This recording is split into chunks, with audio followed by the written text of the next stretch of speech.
Hello friends, welcome to smart class.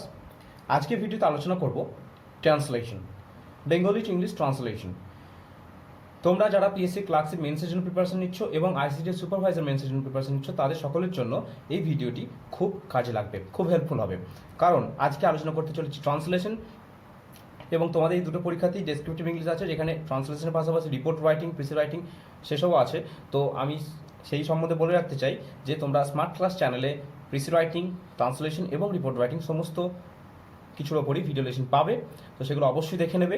আজকে দেখব নতুন একটা ট্রান্সলেশন। এর আগেও আমি ট্রান্সলেশন করিয়েছি এবং কিভাবে ট্রান্সলেশন করতে হয় স্টেপ বাই স্টেপ। দেখতেই পাচ্ছ এখানে শুধু বাংলাতে লেখা আছে, আমি কিন্তু তোমাদের লিখিয়ে দেখাবো কিভাবে লিখতে হবে। কোনো রেডিমেড ট্রান্সলেশন নয়, স্টেপ বাই স্টেপ আমি বলে দেবো। তো আশা করি এই ভিডিওটি তোমাদের খুব হেল্পফুল হবে, এবং যদি ভালো লাগে তো অবশ্যই লাইক করবে। কোনো প্রশ্ন মতামত থাকলে সেটা কমেন্টে জানাবে, এবং যারা নতুন তাদের অবশ্যই বলবো চ্যানেলটি সাবস্ক্রাইব করতে, যাতে এর পরবর্তীকালে যে কোনো ভিডিও মিস না হয়ে যায়। এবং এর পাশাপাশি বলে রাখি যে তোমরা স্মার্ট ক্লাসকে ফেসবুকে ফলো করতে পারো, এবং Telegram smart class is also available, তার লিঙ্ক ডেসক্রিপশন বক্সে দেওয়া থাকবে। So go there and join. তো চলো তাহলে আজকে দেখে নিই ট্রান্সলেশন। দেখো এখানে যে টেক্সট আছে সেটা একবার পড়ে নেব। বাবরের মৃত্যু সম্বন্ধে একটি সুন্দর কাহিনী আছে। 1300 খ্রিস্টাব্দে তাহার পুত্র হুমায়ুন খুব অসুস্থ হইয়া পড়েন। তাহাকে নৌকা করিয়া আগ্রায় আনা হইল, কিন্তু সেখানকার চিকিৎসায় কোনো উপকার হইল না। হতাশ হইয়া বাবর মনে করিলেন যে তাহার নিকট যাহা সর্বাপেক্ষা প্রিয় বস্তু তাহা ভগবানকে অর্পণ করিবেন, তাহাতে তাহার পুত্রের জীবন রক্ষা হইতে পারে। বাবরের পারিষদগণ তাহাকে বিখ্যাত হীরা কোহিনূর ভগবানের নামে উৎসর্গ করতে বলিয়াছিলেন, কিন্তু বাবর মনে করিলেন নিজের প্রাণের অপেক্ষা প্রিয় বস্তু মানুষের আর নাই। পুত্রের রোগশয্যার চারদিকে 3 বার প্রদক্ষিণ করিয়া তিনি প্রার্থনা করিলেন যে তাহার নিজের প্রাণের বিনিময়ে তাহার পুত্রের প্রাণ রক্ষা হোক। ইহার পর হুমায়ুনের অবস্থা উন্নতি হতে লাগলো, কিন্তু বাবর অসুস্থ হয়ে পড়িলেন এবং কয়েক সপ্তাহ পরে মারা গেলেন। তাহলে এই হচ্ছে প্যাসেজ। এই প্যাসেজটা তাহলে আমাদেরকে ট্রান্সলেট করতে হবে ইংলিশে। দেখো প্রথমেই আছে বাবরের মৃত্যু সম্বন্ধে একটি সুন্দর কাহিনী আছে। তাহলে এখানে দেখো কি আছে, একটা সুন্দর কাহিনী আছে। তাহলে আমরা কিন্তু লিখবো না যে দেয়ার ইজ এ, এটা আমরা দেয়ার ইজ এ স্ট্রাকচার দিয়ে করবো। তাহলে প্রথমে লিখবো যে দেয়ার ইজ অ্যান ইন্টারেস্টিং, এখানে সুন্দর মানে বিউটিফুল না করে ইন্টারেস্টিং করাটা বেটার হবে। যে there is an interesting story about Babur's death, বাবরের মৃত্যু নিয়ে। তাহলে বাবরের মৃত্যু সম্বন্ধে অ্যাবাউট বাবরস ডেথ, ঠিক আছে। এরপরে কি বলেছে, 1300 খ্রিস্টাব্দে তাহার পুত্র হুমায়ুন খুব অসুস্থ হইয়া পড়েন। তাহলে তাহার পুত্র অসুস্থ হইয়া পড়েন, তাহলে প্রথমে আমরা যাবো সাবজেক্টে। তাহলে হিজ সান, ছেলের নাম বলেছি হুমায়ুন, তাহলে হিজ সান হুমায়ুন অসুস্থ হইয়া পড়েন। তাহলে বিকেম সিক বা গট সিক, গট বা বিকেম করতে পারো, বিকেম সিক কত সালে, 1300 খ্রিস্টাব্দে। তাহলে ইন 1300 AD, খ্রিস্টাব্দে মানে AD দেব, ঠিক আছে। তাহাকে নৌকা করিয়া আগ্রায় আনা হইল, তাহলে তাহাকে আনা হইল, বুঝতে পারছো এখানে প্যাসিভ ভয়েস হবে। তাহলে আনা হওয়ার ইংলিশ হচ্ছে ব্রিং। এবার আনা হইল যখন বলছে প্যাসিভ হয়েছে তখন ব্রট হয়ে যাবে। তাহলে হি ওয়াজ ব্রট, তাকে আনা হয়েছিল। তাহলে he was brought to Agra by boat, কিছু করে আনা হলো, তাকে নৌকায় করে আনা হলো। তাহলে he was brought to Agra by boat, কিন্তু এখানে বলেছে দেখো কিন্তু সেখানকার চিকিৎসায় কোনো উপকার হইল না। তাহলে বাট, কিন্তু কোনো উপকার হইল না। তাহলে এখানে যখন এই স্ট্রাকচার থাকবে যে কোথাও কিছু হইল না বা এখানে ওটা ছিল এরকম একটা জিনিস আছে, তখন আমরা দেয়ার ইজ স্ট্রাকচার দিয়ে করবো। তাহলে there was no improvement, there was no improvement in his health, তার স্বাস্থ্যের কোনো উন্নতি হইল না। লিটারাল মিনিং করতে যাব না, আক্ষরিক মিনিং করতে যাব না, পুরো সেন্টেন্সটা পড়ে যেটা মিনিং মনে হবে সেটা করব। তাহলে there was no improvement in his health. এরপর আছে দেখো হতাশ হইয়া বাবর মনে করিলেন যে তাহার নিকট যাহা সর্বাপেক্ষা প্রিয় বস্তু তাহা ভগবানকে অর্পণ করিবেন। এই সেন্টেন্সটাকে ভেঙে নেব। হতাশ হইয়া, তাহলে হতাশ হইয়া মানে এখানে আসছে আমাকে পার্টিসিপেট ইউজ করতে হবে। তাহলে ইন ডেসপেয়ার করতে পারো বা বিইং ডেসপারেট এটা করতে পারো। ইন ডেসপেয়ার মানে হতাশায়, বা বিইং ডেসপারেট, ঠিক আছে। এখানে ডেসপারেট বানানটা এটা হবে পিই হবে। তো বিইং ডেসপারেট, হতাশ হয়ে তিনি কি করলেন, বাবর মনে করিলেন। তাহলে বাবর এখানে মনে করলেন মানে সিদ্ধান্ত নিলেন, এরকম বাবর মনে করলেন যে তাহার নিকট যা সর্বাপেক্ষা প্রিয় বস্তু। তাহলে বাবর সিদ্ধান্ত নিলেন যে তিনি অর্পণ করিবেন দেখো আমরা সেন্টেন্সটাকে একটু রিঅ্যারেঞ্জ করে নিতে পারি যে বাবর সিদ্ধান্ত নিলেন তার সর্বাপেক্ষা প্রিয় বস্তুটি ভগবানকে অর্পণ করবেন। তাহলে বাবর ডিসাইডেড টু কি অর্পণ মানে কী সিদ্ধান্ত নিলেন, decided to offer to god, সিদ্ধান্ত নিলেন অফার করতে বা অর্পণ করতে কি, দ্য মোস্ট ভ্যালুয়েবল থিং, সব থেকে মূল্যবান যে জিনিসটি, the most valuable thing that he possessed, যেটা তিনি মানে তার কাছে ছিলেন বা তিনি অধিকার করেছিলেন, দ্যাট হি পোজেসড। এখানে দেখো আছে এবারে যাতে করে মানে এই আশায়, আমরা এখানে বলতে পারি যে এই আশায়, হোপিং দ্যাট, এই আশায় যে তাহাতে তার পুত্রের জীবন রক্ষা হইতে পারে, দ্যাট ইট মাইট মানে এটা তার পুত্রের জীবন রক্ষা করতে পারে, তাহলে it might save his Sans life. Clear? এরপর আছে দেখো বাবরের পারিষদগণ তাহাকে বিখ্যাত হীরা কোহিনূর ভগবানের নামে উৎসর্গ করতে বলিয়াছিলেন। তাহলে বাবরের পারিষদগণ, তাহলে এটা হবে the courtiers, the courtiers, the courtiers of Babur, বাবরের যারা পারিষদগণ ছিলেন তাহারা তাকে বলেছিলেন। তাহলে বাবরস কোর্টিয়ার্স বা the courtiers of Babur told him বা আস্কড হিম করতে পারো এখানে, told him to offer the famous, এখানে ফেমাস কেন করছি দেখো এখানে বলেছে যে বিখ্যাত হীরা কোহিনূর, তাহলে ফেমাস কোহিনূর ডায়মন্ড,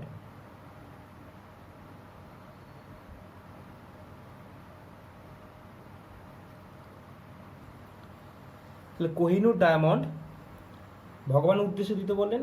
তাহলে এখানে আমরা করতে পারি যে by the name of God, ভগবানের জন্য, বা by the name of God, একটু স্যাক্রিফাইস করতে পারে এখানে একটু অপারের জায়গায়, by the name of God. ঠিক আছে, এরপরে কি সেন্টেন্সটা আছে, কিন্তু বাবর মনে করিলেন, কিন্তু আছে তাহলে এখানে আমরা দেব বাট, কিন্তু বাবর মনে করিলেন, তাহলে বাট বাবর থট দ্যাট, যে কি মনে করিলেন, দ্যাট, এবারে কি মনে করলেন সেটা বলেছে দেখো যে নিজের প্রাণের অপেক্ষা প্রিয় বস্তু মানুষের আর নাই, তাহলে এমন কিছু আর নাই, তাহলে এই যখন স্ট্রাকচার এরকম আসবে তখন আমরা বলেছি দেয়ার দেবো, তাহলে দেয়ার ইজ নাথিং, এমন কিছু নেই, there is nothing more important মানে বেশি গুরুত্বপূর্ণ, there is nothing more important than, এরপরে মোর আসছে মানে কম্পারেটিভ ডিগ্রি আসছে, তাহলে দ্যান বসবে, দ্যান ওয়ান্স লাইফ বা ওয়ান্স ওন লাইফ, নিজের জীবন অপেক্ষা মূল্যবান আর কিছু নেই। পুত্রের রোগশয্যার চারিদিকে 3 বার প্রদক্ষিণ করিয়া, তাহলে এই যে 3 বার প্রদক্ষিণ করিয়া এইটা আমরা প্রথমে নেব, পার্টিসিপেল আসছে, তাহলে প্রদক্ষিণ করা ইংলিশ হচ্ছে যে রিভলভিং রাউন্ড, রিভলভ রাউন্ড হচ্ছে প্রদক্ষিণ করা, তাহলে এখানে আমরা বলতে পারি যে revolving round,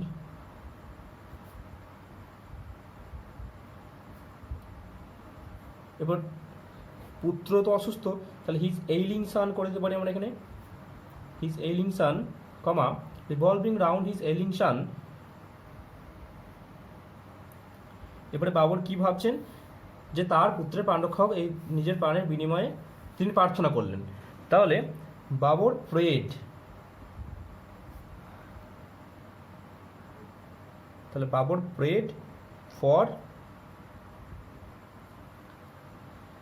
for his Sans life, কিসের বিনিময়ে, তাহলে বিনিময়ে বললে আমরা লিখবো in exchange of his own life, বা শুধু হিজ বললেও হবে, পজেসিভ প্রোনাউন আসছে এখানে হিজ। ঠিক আছে, এরপরে ইহার পর হুমায়ুনের অবস্থার উন্নতি হইতে লাগিল, তাহলে আফটার দিস মানে ইহার পর বলেছে, তাহলে আফটার দিস হুমায়ুনের স্বাস্থ্য, হুমায়ুনের অবস্থা মানে কি, হুমায়ুনের স্বাস্থ্য উন্নতি হলো, তাহলে হুমায়ুনস হেলথ শুরু হলো, স্টার্টেড ইমপ্রুভিং, উন্নতি করতে শুরু করলো, started improving, Humayun's health started improving. কিন্তু বাবর অসুস্থ হইয়া পড়িলেন, বাট বাবর গট সিক বা বিকেম সিক, অ্যান্ড এবং কয়েক সপ্তাহ পরে মারা গেলেন, তাহলে and after a few weeks, কয়েক সপ্তাহ পরে বলেছেন, তাহলে এ ফিউ দেবো, after a few weeks he died, তিনি মারা গেলেন। ঠিক আছে, তো যা যা ছিল আমি এখানে এত পর্যন্ত লিখে দিলাম, ইংলিশ ট্রান্সলেশন হলো এটা। তো দেখো এখানে যে আমি ট্রান্সলেশনটা করলাম এটা কিন্তু কোনো আক্ষরিক অর্থ ধরে আমি কিন্তু করলাম না, পুরো সেন্টেন্সটা পড়ে তার যেটা মিনিং হলো, ওভারঅল মিনিংটা, সেটাকে আমি এখানে লিখলাম। তো এইটা হলো প্রথম ট্রান্সলেশন, তার এক্সাম্পল বা স্যাম্পল। এরপরে আসবো পরের ট্রান্সলেশনটায়। 2 নম্বর ট্রান্সলেশন একবার পড়ে নিই। আমাদের দেশের শহরের আদিবাসী বা অধিবাসীগণ পৌর কর্তব্য সম্বন্ধে অত্যন্ত উদাসীন। পৌরসভার কর্তৃপক্ষ শহরের পরিচ্ছন্নতা, সৌন্দর্য এবং নানা প্রকার সুবিধার জন্য অর্থ ব্যয় করেন, কিন্তু নাগরিকগণের সহায়তার অভাবে তাদের চেষ্টা ব্যর্থ হয়। পাশ্চাত্য দেশের লোকেরা এই সম্বন্ধে অধিক সচেতন। ব্যক্তিগত সুবিধার জন্য তাহারা জনসাধারণের অসুবিধা করেন না, এক টুকরো কাগজ পর্যন্ত কেউ রাস্তায় ফেলেন না। কিন্তু কলিকাতার মতো বড় নগরীতে দেখা যায় উভয় পার্শ্বের বাড়ি হইতে রাস্তার উপর আবর্জনা ফেলা হয়। কল হইতে জল লইয়া কলের মুখটি খোলা রাখিয়া চলিয়া যায়, ইহাতে যে কি পরিমাণ জল নষ্ট হয় সে কথা কেউ ভাবেন না। আচ্ছা, তো এটি হচ্ছে প্যাসেজ। এরপর এটিকে আমাদেরকে ইংলিশে ট্রান্সলেট করতে হবে। তাহলে আমাদের দেশের শহরের অধিবাসীগণ পৌর কর্তব্য সম্বন্ধে অত্যন্ত উদাসীন। তাহলে কারা উদাসীন? আমাদের দেশের শহরের অধিবাসীগণ, তাহলে এটা সাবজেক্ট হবে। তাহলে পিপল, দেশের শহরের বলেছি কিন্তু, people in the town of, towns করতে পারো, অফ আর কান্ট্রি।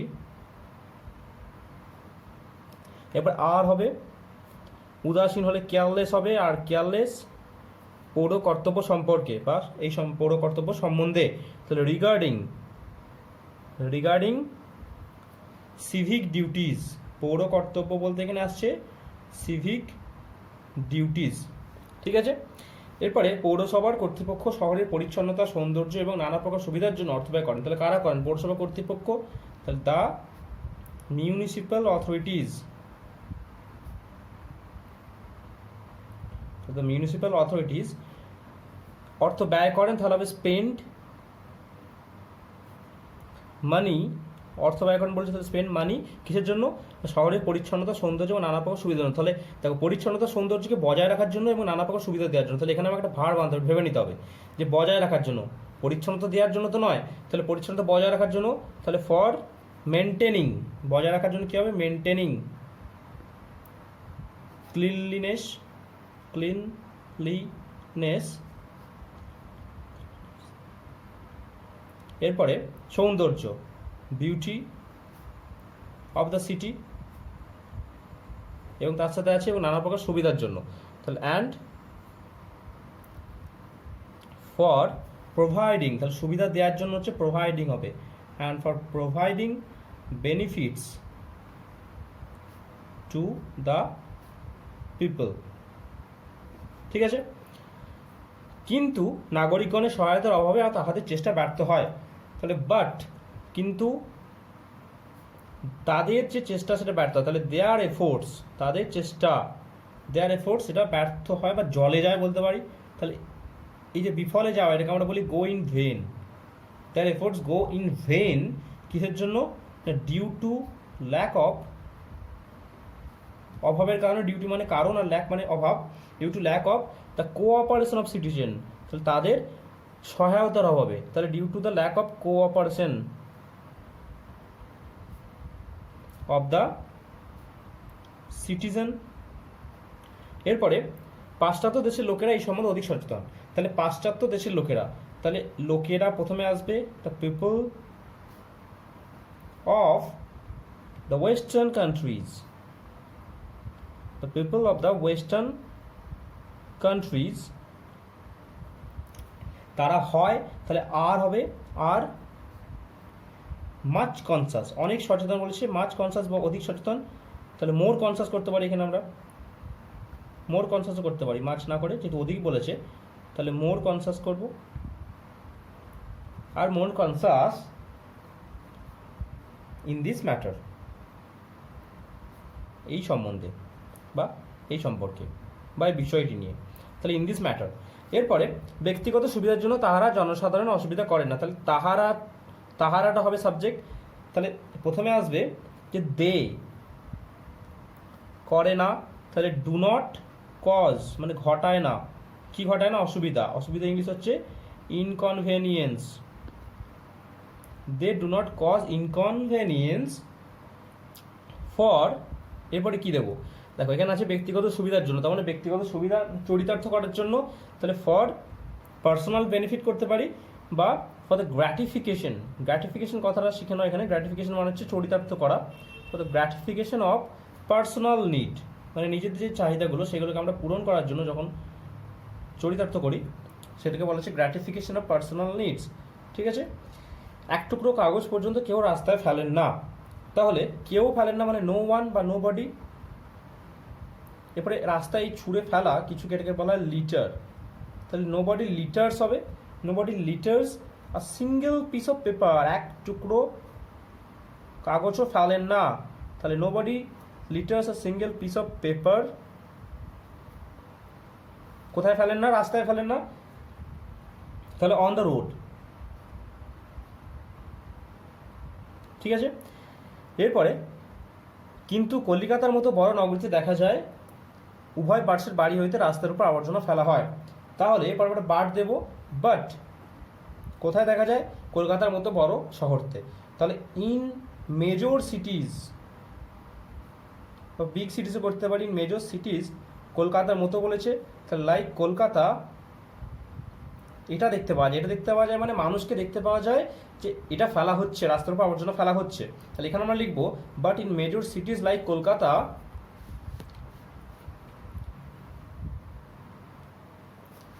লোকজনকে দেখা যায়, তাহলে পিপল আর ফাউন্ড। কি করতে দেখা যায় না, people are found to throw, ছুঁড়ে ফেলতে, গার্বেজ। কি ছুঁড়ে ফেলতে, গার্বেজ ছুঁড়ে ফেলতে, on the road from the house of both sides, দুদিকের বাড়ি থেকেই ছুঁড়ে ফেলতে দেখা যায়, তাহলে from the house of both sides.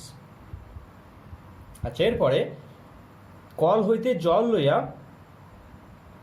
কলের মুখটি খোলা রাখিয়া চলিয়া যায়, তাহলে কল হইতে জল লইয়া মানে কল থেকে জল নিয়ে, তাহলে টেকিং ওয়াটার, জল নিয়ে, টেকিং ওয়াটার ফ্রম কোথা থেকে, হাইড্রান্ট, তাহলে হাইড্রান্ট বলা হয় রাস্তার পাশে যে কলগুলো থাকে, তাহলে টেকিং ওয়াটার ফ্রম হাইড্রান্টস বা হাইড্রান্টসও করতে পারি। দে গো অফ, চলে যায়, বা গো অ্যাওয়ে, চলে যায়। কীভাবে চলে যায় না, লিভিং দ্য, এটাকে ফেলে রেখে চলে যায় মানে খোলা অবস্থায় রেখে চলে যায়, তাহলে লিভিং দ্য ট্যাপস ওপেন, ট্যাপগুলোকে ওপেন রেখে। ঠিক আছে। ইহাতে যে কী পরিমাণ জল নষ্ট হয় সে কথা কেউ ভাবেন না, তাহলে নো ওয়ান থিংস, কেউ ভাবে না, তাহলে no one thinks how much water. দেখো জল আছে, তাহলে এটা আনকাউন্টেবল নাউন হচ্ছে, তাহলে এটা হবে মাছ। How much water get wasted in this way বা due to this, due to this. ঠিক আছে। তো এইভাবে এটা লিখতে পারবো ট্রান্সলেশন। এবং দেখো বেশি সময় কিন্তু লাগছে না, যেহেতু আমি বলে বলে লেখাচ্ছি তার জন্য সময় লাগছে, কিন্তু নিজে থেকে লিখতে গেলে আরও কম সময় লাগবে। এবং কীভাবে তোমরা টাইম ম্যানেজমেন্ট করবে তার উপর আমি ভিডিও অলরেডি বানিয়েছি, তো তোমরা সেই ভিডিওটা অবশ্যই দেখে নেবে। আশা করি আজকে ভিডিওটি তোমাদের ভালো লেগেছে, আজকে যে লেসনটি করালাম। এরপরে আরও ট্রান্সলেশন, প্রিস রাইটিং এবং রিপোর্ট রাইটিংয়ের ভিডিও নিয়ে আসবো। সাথে থেকো, দেখতে থাকো smart class. Stay happy and stay well and take preparation. So thank you everyone.